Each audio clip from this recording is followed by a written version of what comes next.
Arthur, thank you for leading the service with such confidence and meaning this evening.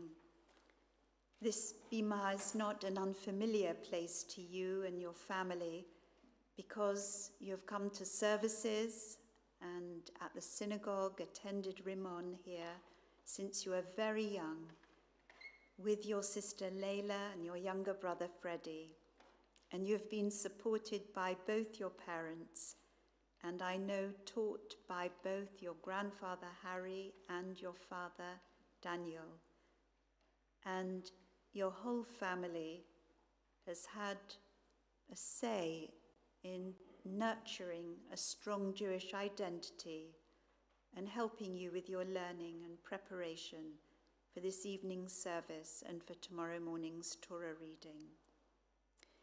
I want to refer to the opening part of your Torah portion tomorrow from Vayakhel Pekudei, the last two parashiot in the book of Exodus, which are often joined together as they are this year.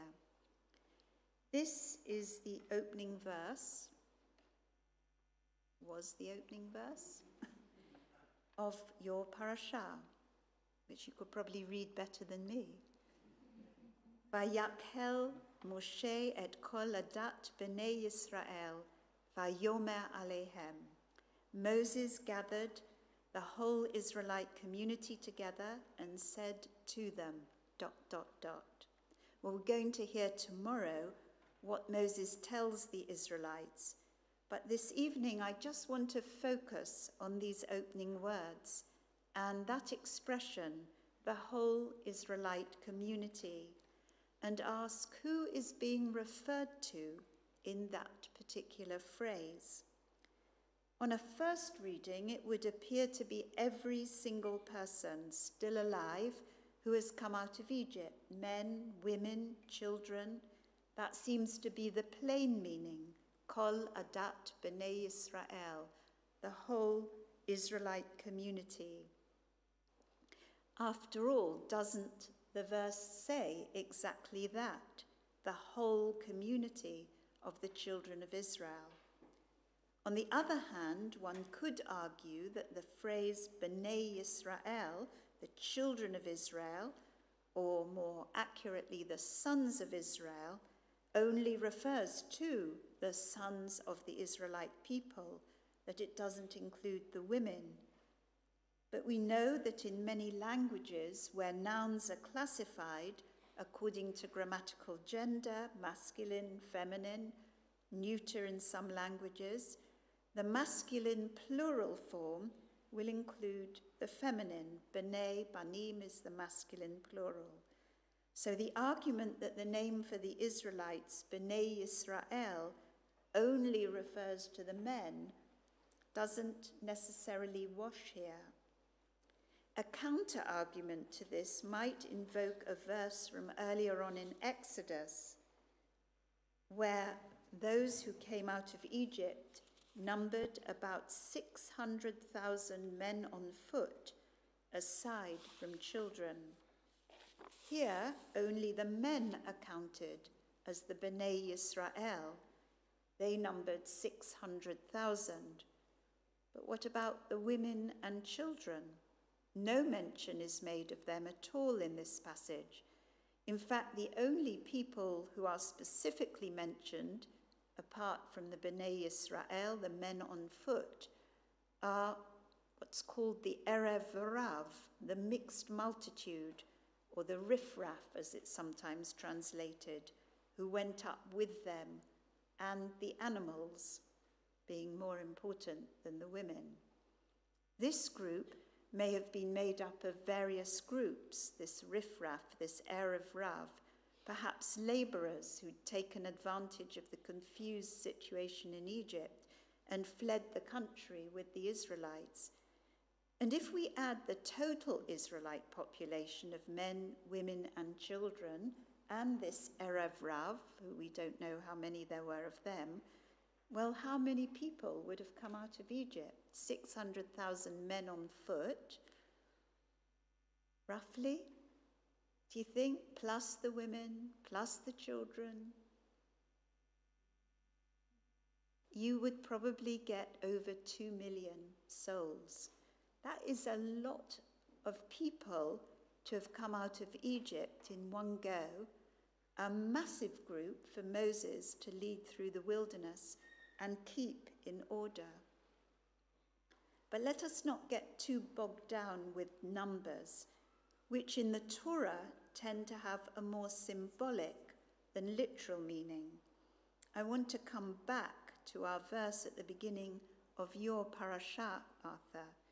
Although the construction of the tabernacle was an enterprise by the whole community of Israelites, it may have been that Moses only addressed the adult males and gave the instructions to them.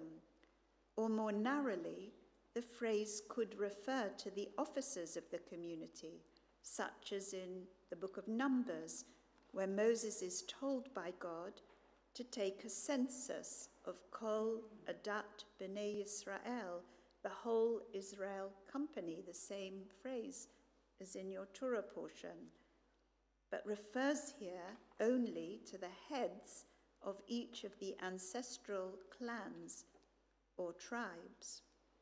I'm drawn to this opening verse of your Torah portion and to its interpretation, not because it's necessarily intrinsically of interest to us, but because it raises questions about exclusion and inclusion, about who exists in a privileged sphere of knowledge and action, superiority and dominance, who in the first instance is honored to receive instructions straight from the mouth of Moses, recipient of divine communication.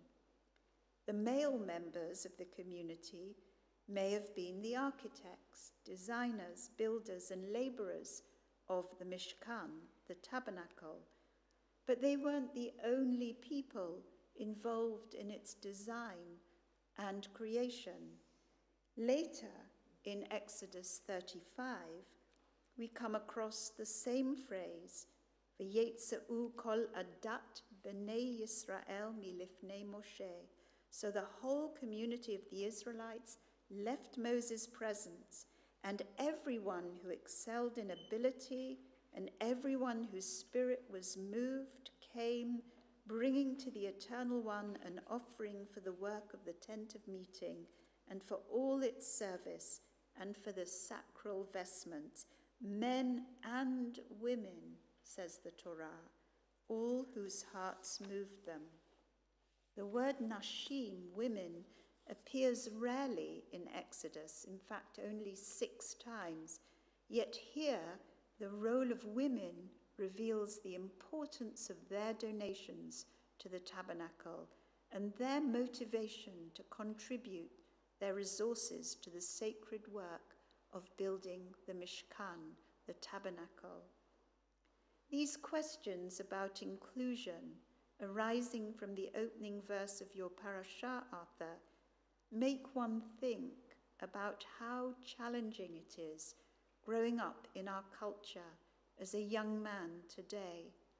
How does one raise a son free from the influences of the so-called manosphere, a particularly toxic, misogynistic, racist, offensive, Holocaust-denying, discriminatory expression of masculinity? There are spaces for healthy competition in life, such as sport, which I feel sure is important to you, but there's no space in our lives for supremacy, for the kind of competitiveness that says, I am better than you.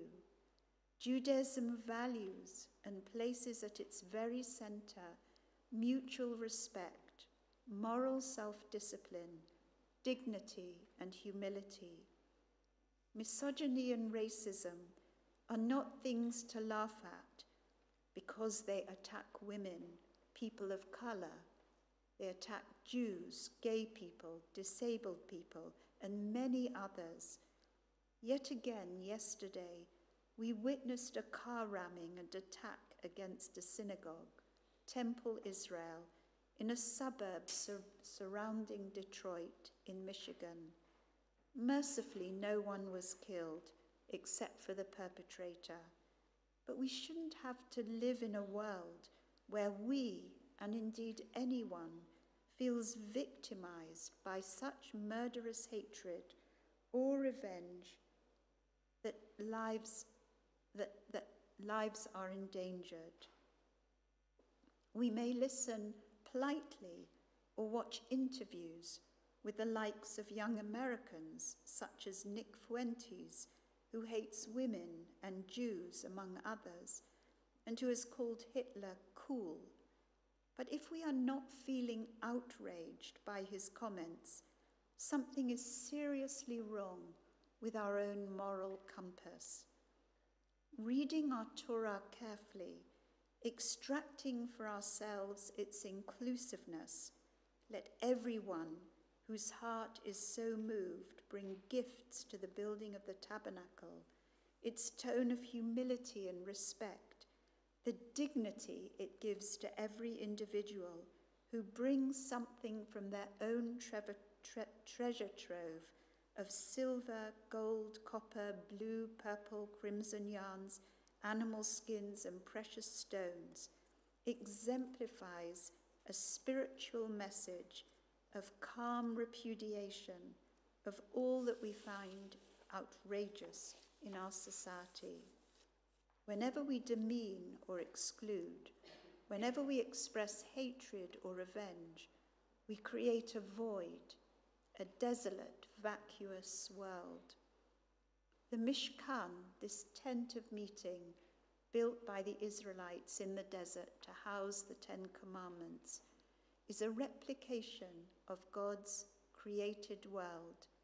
Just as God created the heaven and earth, the dry land and water, everything that walks on earth, that swims in the waters, flies through the skies, so the Israelites here in the book of Exodus, all genders, created a sanctuary in which God's presence would dwell among them.